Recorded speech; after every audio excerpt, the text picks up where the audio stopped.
Assalamualaikum warahmatullahi wabarakatuh.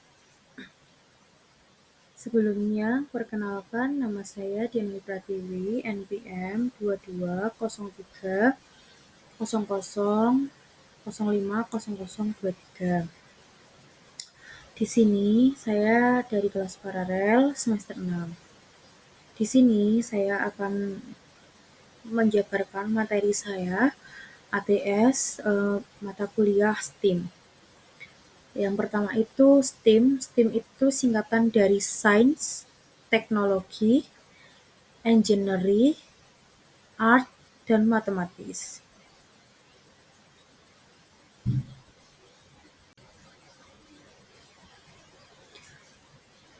Nah, apa itu STEAM? Jadi STEAM itu seperti slide yang sebelumnya. STEAM itu S-nya itu Science, terus T-nya itu adalah Teknologi, E-nya itu adalah Engineering, A-nya itu adalah Art, dan M-nya itu adalah Mathematics atau Matematika.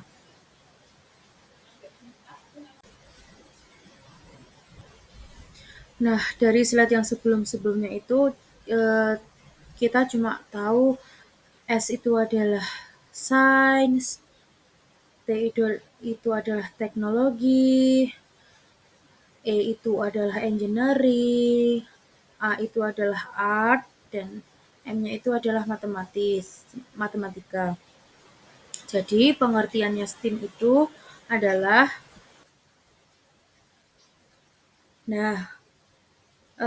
dari pengertiannya itu adalah STEAM merupakan singkatan dari Science, itu adalah Sains, Teknologi yaitu teknologi, Engineering adalah teknik, Art itu adalah seni, dan Matematika itu adalah matematika.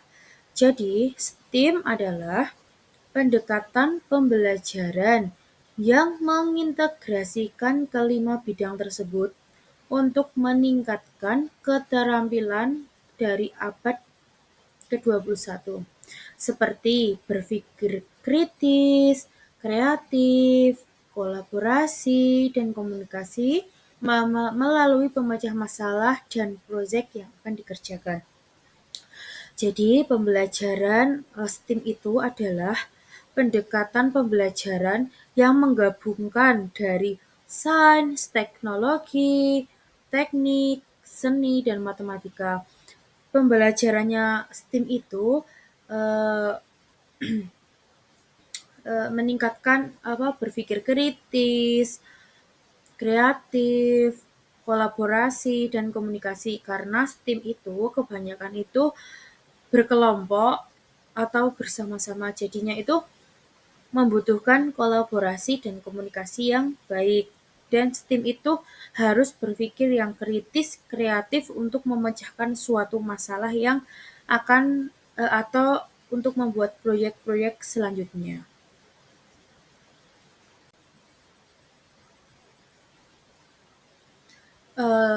Selain pengertian STEAM, ada juga kelebihannya STEAM. Kelebihannya STEAM itu ada 3. Yang pertama itu mendorong kerjasama, yang kedua itu meningkatkan kreativitas, yang ketiga itu mengasah kemampuan berpikir kritis. Yang pertama itu mendorong kerjasama. Pengertiannya, pembelajaran STEAM sering melibatkan kerja kelompok, sehingga siswa dapat belajar bekerja sama dan berbagi ide. Jadi di pembelajaran STEAM ini kebanyakan itu memang proyek, yang dibilang tuh proyek besar, terus harus bekerja sama atau bekerja kelompok. Jadi kalau saat kerja kelompok itu tidak tidak berbagi ide atau bekerja sama, itu mungkin tidak akan jadi, dan kalau jadi pun tidak akan sesuai ekspektasinya. Jadi kalau saat bekerja kelompok itu kita harus berbagai ide, mau bekerja sama, mau menuangkan ide-ide tersebut. Yang selanjutnya itu meningkatkan kreativitas. Pengertiannya, integrasi seni atau art dalam sistem memungkinkan siswa untuk mengeksplorasi ide-ide baru dan menciptakan produk yang inovatif. Karena abad ke-21 itu harus punya gambaran, pandangan yang kreativitas, yang lebih maju, yang lebih baik, atau ide-ide yang baru untuk menciptakan produk-produk itu yang inovatif, yang kreatif, yang beda dari orang lain. Yang ketiga itu mengasah kemampuan berpikir kritis.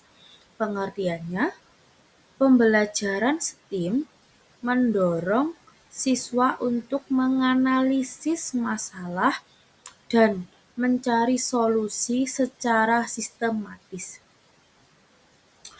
Jadi, pembelajaran STEAM itu mendorong siswa itu untuk menganalisis masalah, terus mencari membuat proyek, mencari solusi secara sistematis.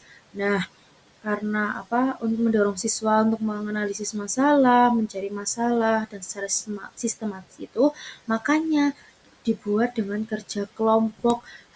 Kerja kelompok karena apa? Bekerja sama untuk menganalisis masalah itu, kalau kita bekerja sama itu mungkin lebih ringan. Terus berbagai ide. Kalau idenya yang satu tidak disetujui oleh guru, mungkin ide yang lain bisa diajukan. Jadi memang di STEAM itu kerja kelompok, terus meningkatkan kreativitas, terus mengasah kemampuan berpikir kritis itu sangat penting. Karena ya tadi STEAM itu adalah sains, teknologi, art, terus matematik, dan engineering. Itu harus ada semuanya. Ya, seperti itu kelebihan dari STEAM. Yang selanjutnya itu ada kekurangan dari STEAM tersebut.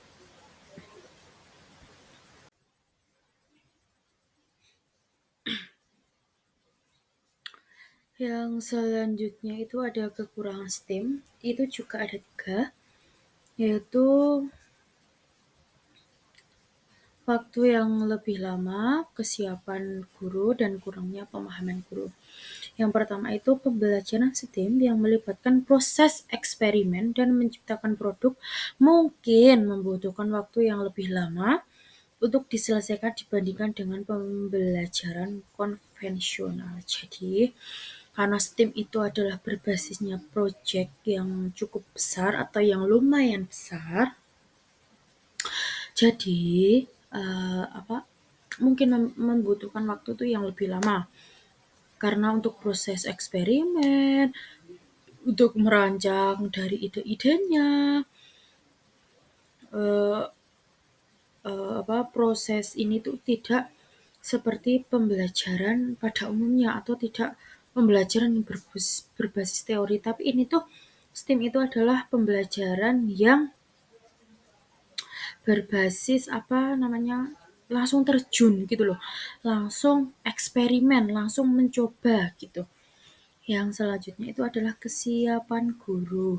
Beberapa guru merasa bahwa mengintegrasikan pendekatan STEAM memerlukan lebih banyak pengetahuan dan waktu, serta mungkin membutuhkan material yang mahal dan teknologi yang tinggi. Jadi, kesiapan guru itu juga perlu. Karena apa? Eh, yang pertama itu karena waktunya itu ya lumayan cukup lama karena buat proses eksperimen. Terus yang kedua itu mungkin juga bisa karena guru itu juga harus belajar ya, terus harus menguasai teknologi-teknologi zaman sekarang, terus membutuhkan material-material yang sangat mahal itu. Jadi kesiapan guru itu juga perlu sebelum terjun ke dunia untuk memberikan tugas kepada anak. Guru itu harus sudah mempunyai kesiapan yang matang dulu, yaitu harus sudah menguasai teknologi dulu, sudah mau mengeluarkan material yang lebih mahal dulu, sudah mencoba eksperimen. Jadi kesiapan guru itu sangat sangat sangat penting bagi siswanya. Kalaupun guru belum ada kesiapan, mungkin eksperimen itu jadi, tetapi tidak sesuai ekspektasi atau tidak sesuai alurnya.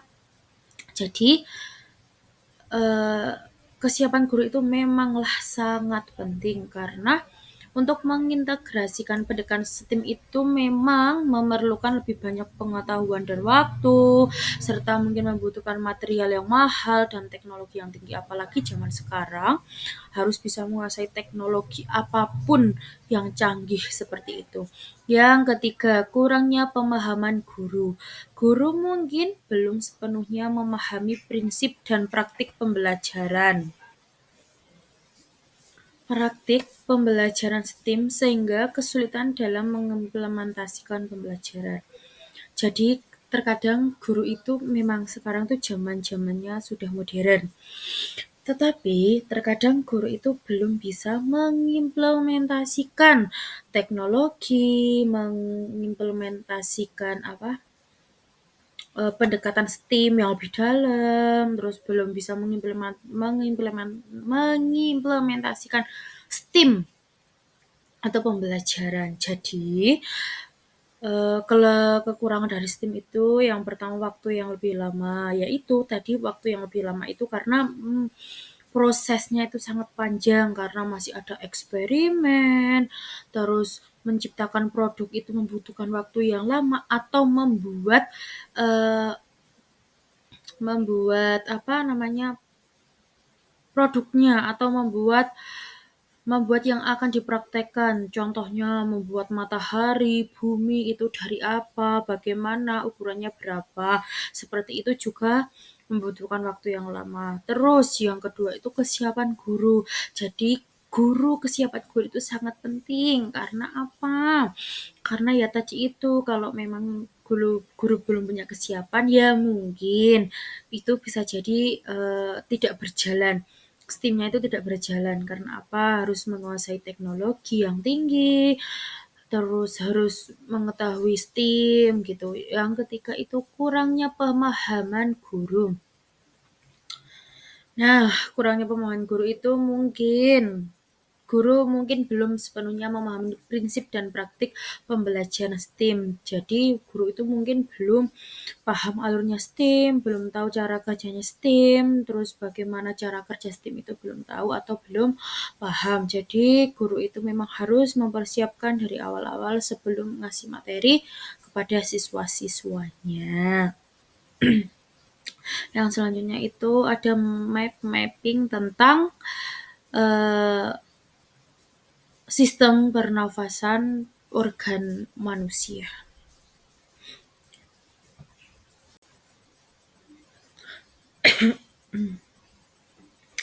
Nah, di sini ada map mapping yaitu tentang sistem pernafasan kelas 5 SD. Jadi, ya tadi membuat map mappingnya itu dari STEAM tadi. Kayak STEAM itu adalah S-nya itu science, terus teknologi, T-nya, E-nya itu engineering, A-nya itu art, dan M-nya itu matematis. Terus ini tadi pengertiannya itu adalah pembelajaran yang menggabungkan lima lima apa namanya 5 sistem digabungkan menjadi satu seperti ini. Terus saya membuat map mapping ini yang saya mengambil mata pelajaran sistem pernafasan dari kelas 5 SD.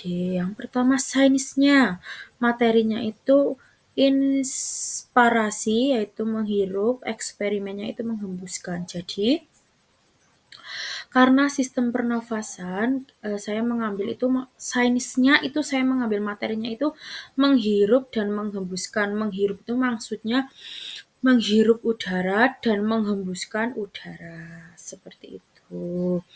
Yang kedua tujuannya memahami fungsi paru-paru dan organ lain dalam sistem pernafasan. Jadi, materinya kan tadi menghirup dan menghembuskan, berarti tujuannya itu adalah memahami fungsi paru-paru dan organ lain dalam sistem pernafasan.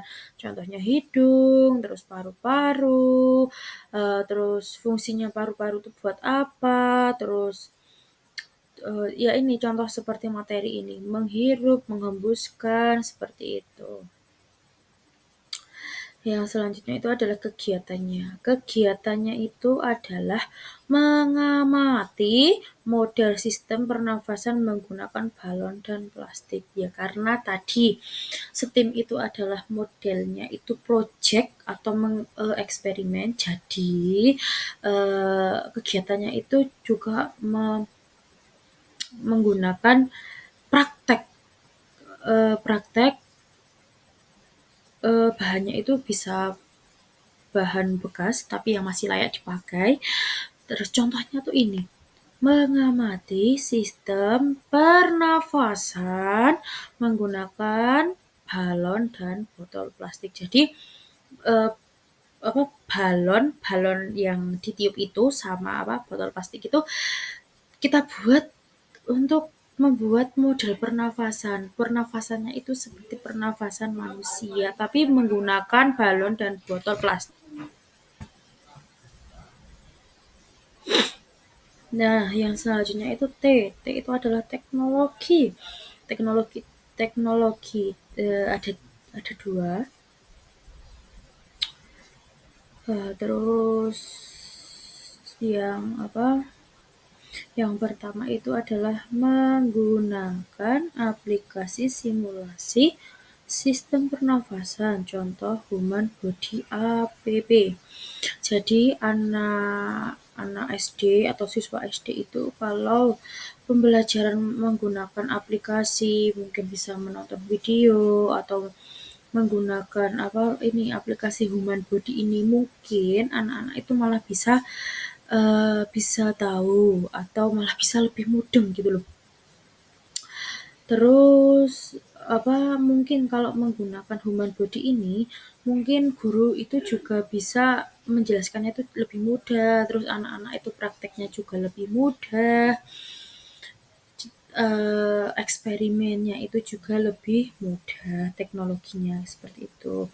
Terus ada menonton video pendek cara bekerja paru-paru, merancang alat pernafasan. Ya tadi yang saya bilang karena anak-anak itu kalau menonton video itu mungkin lebih senang karena mengetahui hal-hal baru seperti itu. Jadi menonton video itu mungkin kalau anak itu ya itu lebih paham, terus lebih mudah dimengerti. Oh ini toh cara prakteknya kalau human body itu dimasukkan ke video itu. Oh seperti ini toh cara prakteknya. Oh seperti ini tuh cara kerjanya. Oh seperti ini tuh eksperimennya seperti itu. Jadi menonton video pendek cara bekerja paru-paru itu ya malah memudahkan kita cara menyampaikan, cara cara ngasih tahu biar oh ini loh seperti ini cara bekerjanya itu malah lebih mudah.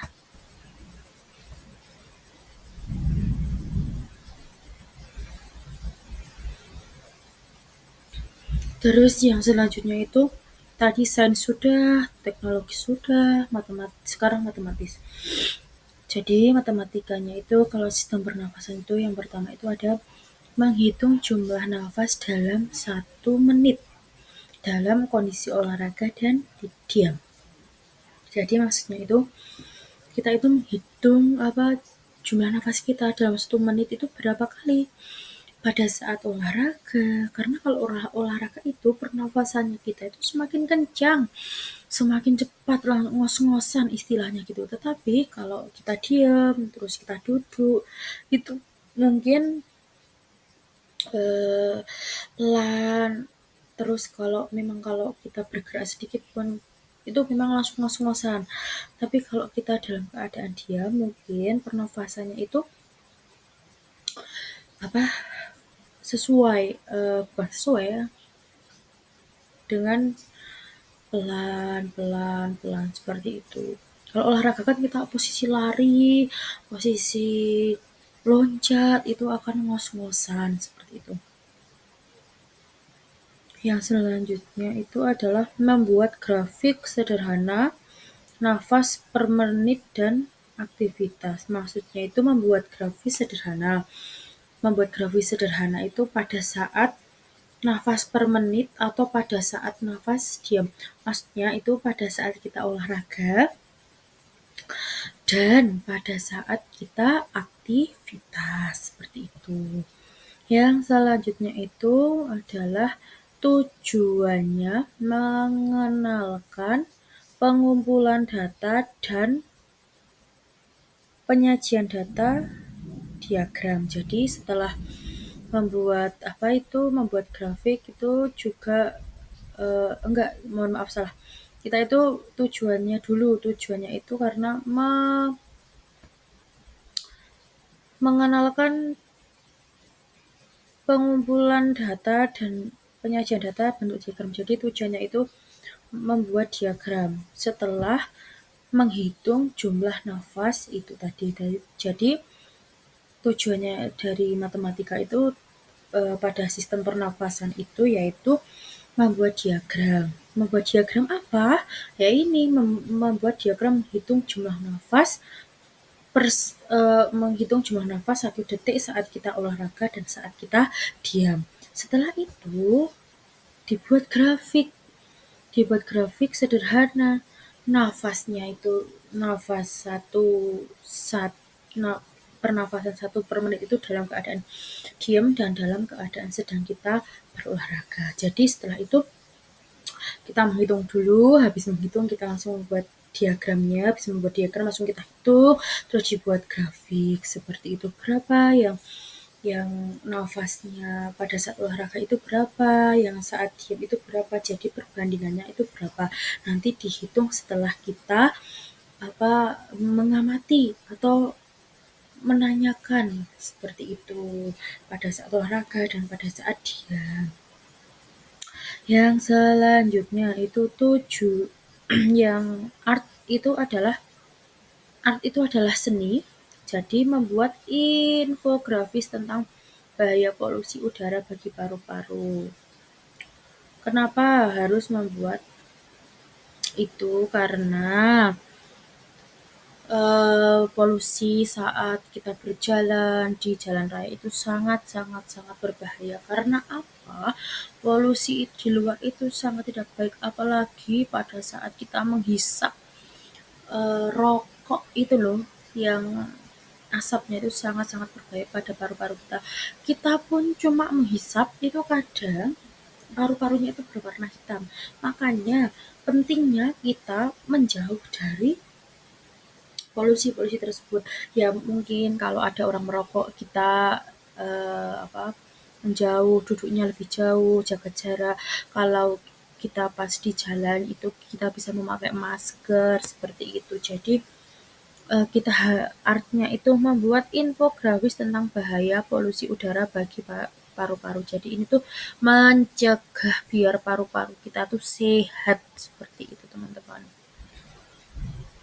Dan juga membuat poster tentang hindari polusi dan jaga paru-paru. Ya tadi karena kita itu mencegah, jadinya itu bisa membuat tulisan atau poster itu hindari polusi, jaga paru-paru. Jadi jaga kesehatan paru-paru itu sangat-sangat penting. Yang selanjutnya engineeringnya itu ada 3. Yang pertama itu peraga sistem. Itu adalah membuat peraga sistem pernafasan menggunakan daur ulang botol, sedotan dan balon. Berarti seperti sainsnya ini. Proyeknya itu berarti bisa menggunakan membuat sistem pernafasan itu menggunakan daur ulang botol, sedotan, dan balon. Yang selanjutnya itu membangun model mekanik sederhana untuk memenuhi gerak diafragma. Yang Lah, mungkin itu saja yang bisa saya sampaikan. Jadi mappingnya ini adalah sistem pernafasan. Jadi yang pertama itu kita membuat materinya dulu, habis itu membuat materinya itu contohnya itu menghirup, menghembuskan, dan selanjutnya itu membuat tujuan dari apa sistem pernafasan atau pembelajaran ini tuh apa toh, apa ya gitu. Terus setelah membuat tujuan kita merancang kegiatannya apa, seperti itu. Contoh kegiatannya ini kalau ini mengamati model sistem pernafasan menggunakan botol dan daur ulang plastik. Jadi kegiatannya ini. Terus yang selanjutnya teknologinya apa? Kalau materinya menghirup dan menghembuskan, terus tujuannya ini memahami fungsi paru-paru. Nah, teknologinya itu bisa menggunakan aplikasi simulasi. Aplikasi simulasi contohnya seperti Human Body. Terus menonton video pendek bagaimana cara kerja paru-paru yang baik, mana paru-paru yang sehat, mana paru-paru yang tidak sehat. Terus engineeringnya apa? Engineeringnya itu adalah peraga sistem pernafasan itu membuat dari balon, sedotan, dan botol plastik itu dari sampah-sampah yang bisa didaur ulang lagi, membuat sistem pernafasan manusia, membuat paru-paru. Oh ini cara kerja paru-paru, oh ini paru-paru yang sehat, oh ini paru-paru yang tidak sehat. Paru-paru yang sehat itu mesti warnanya masih warna putih atau coklat-coklat. Tapi kalau paru-paru yang tidak sehat itu warnanya hitam. Kalau warna hitam berarti nanti balonnya bisa dicat dengan warna hitam seperti itu. Terus matematikanya apa? Matematikanya itu yaitu menghitung jumlah nafas dalam 1 detik dalam kondisi olahraga dan dalam kondisi pada saat diam. Diam itu pada saat kita duduk, begitu. Jadi matematikanya itu menghitung pernafasannya kita. Saat olahraga kan kencang, berarti berapa ya pernafasan 1 menit, satu 1 menit itu berapa sih? Berapa kali nafas? Tapi kalau orang diam itu kan kita santai, rileks itu berapa kali seperti itu. Terus membuat setelah kita mengetahui berapa menghitung, itu kita langsung membuat diagram di data. Oh yang apa yang olahraga itu ini berapa orang, yang diam itu berapa orang. Habis itu kita membuat grafis, lalu habis itu kita hitung terus dibandingkan ini banding ini, seperti itu hasilnya. Setelah itu seninya apa? Seninya membuat infografis tentang bahaya polusi udara bagi paru-paru. Nanti membuat poster, istilahnya kita membuat poster mencegah polusi karena buat kesehatan paru-paru kita dan kesehatan badan kita. Jadi STEAM pada sistem pernafasan ini ada 5, yaitu sains, teknologi, engineering, art, dan matematis. Setelah itu menentukan materi, tujuan dari materi, terus kegiatannya apa. Setelah itu teknologinya itu menggunakan apa. Setelah teknologi engineeringnya itu apa. Setelah itu art itu seninya itu apa sih ya, ini contohnya seperti membuat infografis tentang bahaya polusi udara. Setelah itu matematika itu adalah menghitung. Nah, matematikanya itu karena matematika ilmu pasti berarti menghitung, yaitu meneliti, habis itu membuat diagram, habis itu menghitung. Berarti habis menghitung berarti hasilnya berapa dibandingkan yang olahraga sama yang diam, seperti itu. Nah, jadi kesimpulan dari materi tadi adalah STEAM. STEAM itu adalah 5 sistem, yaitu sains, teknologi, engineering, art, dan matematika. Yaitu pembelajaran yang berbasis project atau project, dan itu dilakukan berkelompok. Terus kelebihan dan kekurangannya itu guru kurang paham, terus belum bisa memanage waktu dan lain sebagainya. Mungkin itu saja yang bisa saya sampaikan. Mohon maaf bila ada kesalahan kata. Saya akhiri wabillahi taufiq wal hidayah. Wassalamualaikum warahmatullahi wabarakatuh.